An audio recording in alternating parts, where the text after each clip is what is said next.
As a leader, what do you value and how does it show up to your team?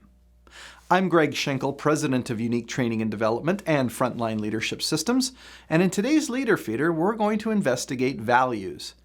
Now, most of our messages at Leader Feeder are aimed right at the frontline leader, and certainly that applies to today's message, but today's message actually applies to leaders at every level in your organization. When we talk about values, of course, how do you tell what someone values? It's not about the poster that's up on the wall. My guess is in your home, you don't necessarily have a list of your family's values up on the wall. But people can tell based on what you talk about, what you focus on, what you spend your time on, what you truly value in life. It's the same in an organization. So your employees are paying attention to what you keep talking about, measuring, rewarding, and connecting back to them in terms of what you really value.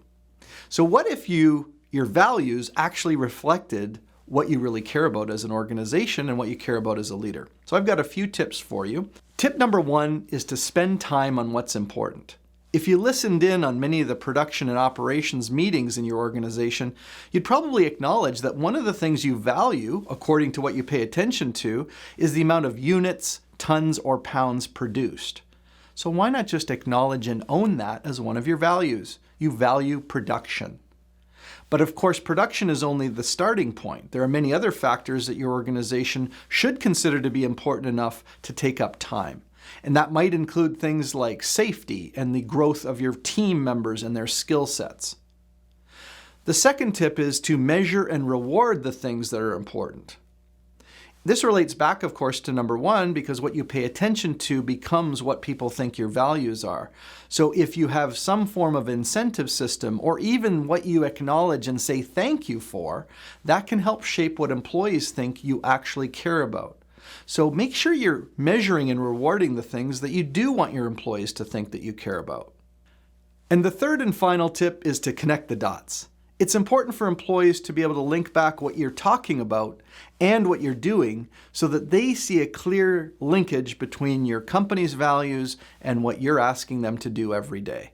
If you can make more of those connections obvious to them, they'll have no doubt what your values are. And once your team has a shared sense of values, what's important, and they keep driving towards those values, you'll have best ever performance in your organization. Now, once you've figured out how to lead with strong values as a leader and as an organization, you're going to want to work on some of your other leadership attributes. And of course, we're here to help.